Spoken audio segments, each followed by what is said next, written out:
Selamat datang di podcast Coba Cerita dalam acara Cerita Gelas Kosong. Cerita bebas tanpa ilmu di awal, menghasilkan pemahaman di akhir. Sebuah acara yang berisikan cerita-cerita sederhana yang dapat memberikan pemahaman dengan cara mudah. Terima kasih kepada Coba Cerita Explorer, yaitu para pendengar dan pemirsa sekalian. Semoga konten-konten kami dapat bermanfaat dan memberikan pemahaman dengan cara mudah untuk Anda. Terima kasih kepada tim Coach 17 Personality Consultant yang dapat membantu dalam pelaksanaan tes personality dan tes psikologi juga konseling.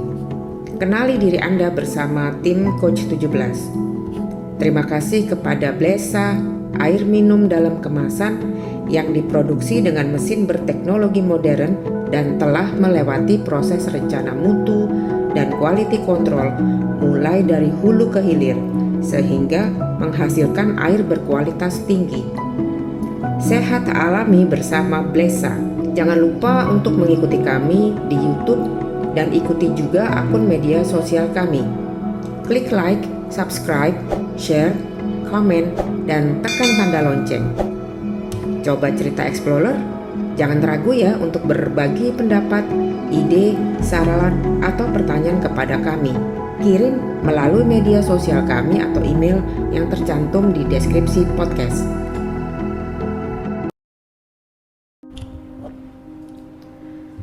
Salam jumpa semua para explorer. Cerita pada episode ini adalah lanjutan dari episode sebelumnya untuk mendapatkan pemahaman tentang manusia. Alat-alat dalam tubuh manusia bukanlah hasil buatan pabrik. Alat-alat dalam tubuh manusia adalah hasil dari ciptaan yang Maha Pencipta, yang Maha Sempurna. Pahami bahwa alat-alat dalam tubuh manusia adalah alat-alat yang sempurna dan berfungsi secara sempurna dan akan bekerja atau melakukan proses sesuai dengan fungsinya. Para explorer, yuk kita lanjut cerita-cerita kita. Sebelumnya kita udah paham dengan 3 jenis input. Pahami apa saja yang masuk ke dalam tubuh manusia agar dapat diproses dan menghasilkan output yang bermanfaat. Pada proses mana saja yang merupakan proses alami dan proses mana yang tidak alami, di mana terdapat campur tangan manusia untuk melakukan sebuah pilihan.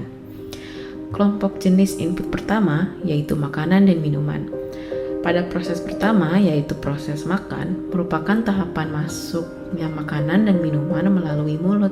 Apakah proses ini alami atau tidak alami nih explorer? Pada proses kedua adalah proses cerna di dalam tubuh manusia. Apakah proses ini alami atau tidak alami? Proses ketiga adalah proses pembuangan sisa-sisa di dalam tubuh. Apakah proses ini alami atau tidak alami?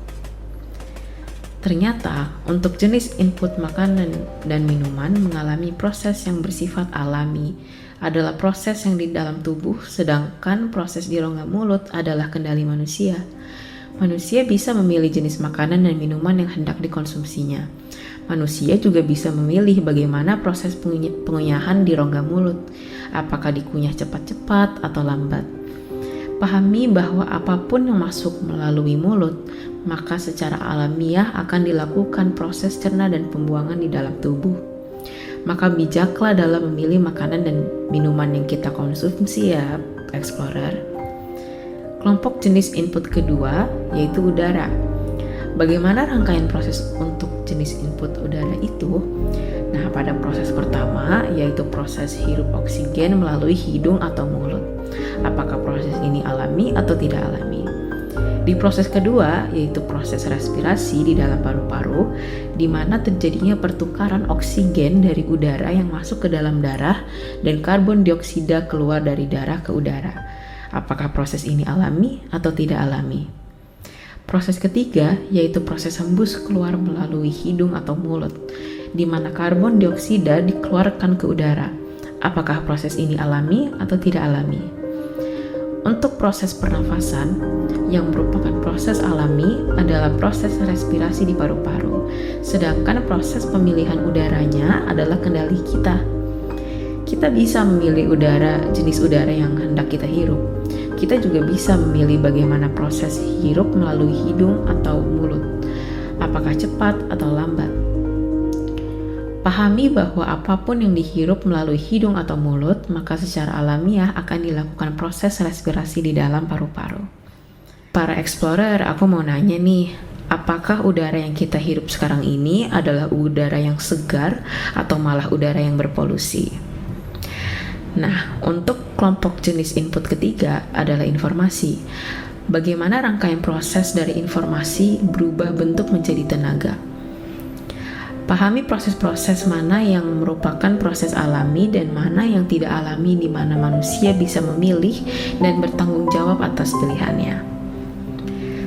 Proses pertama adalah proses diterimanya informasi melalui panca indera. Proses kedua adalah proses berpikir, di mana di dalam otak terhadap dua mesin pikir yang berfungsi untuk berpikir secara rasional dan berpikir secara irasional. Proses berikutnya adalah proses menghasilkan perasaan atau emosi. Dan yang terakhir adalah proses penyimpanan dan pembuangan.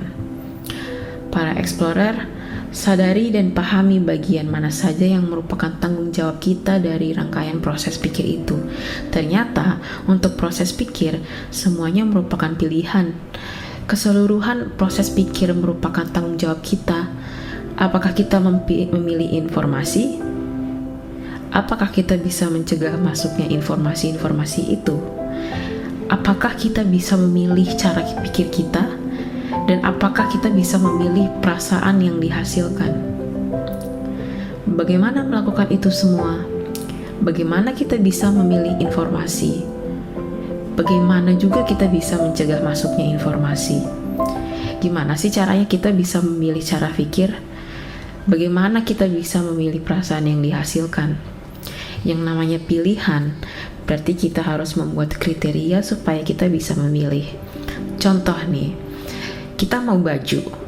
Apa saja yang harus kita lakukan? Buat daftar kriteria atau pertimbangan. Pertama, sudah punya atau belum? Jika sudah punya, apakah bajunya cocok? Kalau tidak cocok, berarti belum punya. Yang kedua, apakah baju yang belum dimiliki ini akan dibeli atau disewa?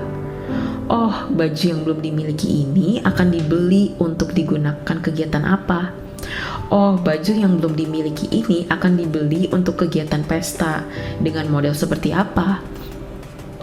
Oh, baju yang belum dimiliki ini akan dibeli untuk kegiatan pesta dengan model kebaya. Terbuat dari bahan dan warna apa? Oh, baju yang belum dimiliki ini akan dibeli untuk kegiatan pesta dengan model kebaya, bahan batik, dan warna biru. Dengan kisaran harga berapa?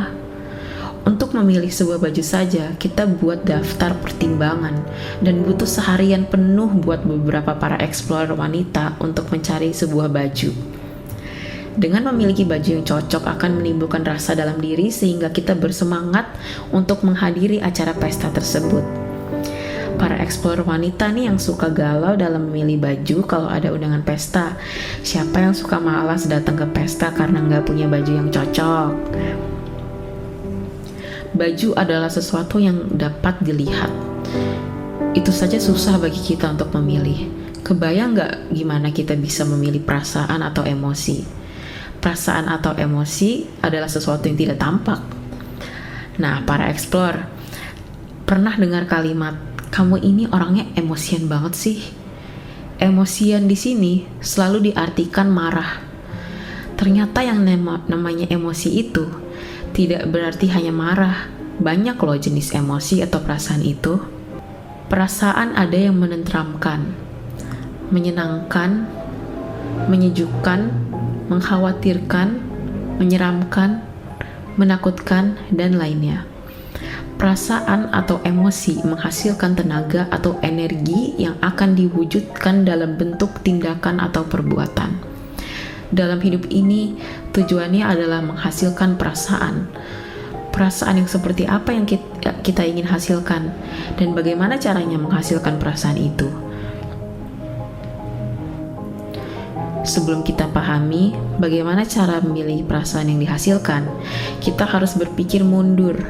Karena memilih perasaan yang dihasilkan tergantung dari cara berpikir dan juga dari jenis informasi yang masuk. Dan kita bisa loh mencegah informasi masuk melalui panca indera. Dari mana kita memperoleh informasi? Dari membaca sesuatu melalui media cetak atau media sosial. Kita memperoleh informasi melalui mendengar sesuatu secara konvensional melalui radio, atau cara modern melalui platform online seperti YouTube, Spotify, dan banyak lagi lainnya. Apakah kita bisa memilih jenis informasi yang masuk? Dan apakah kita bisa membuat kriteria untuk proses pemilihan informasi yang masuk itu?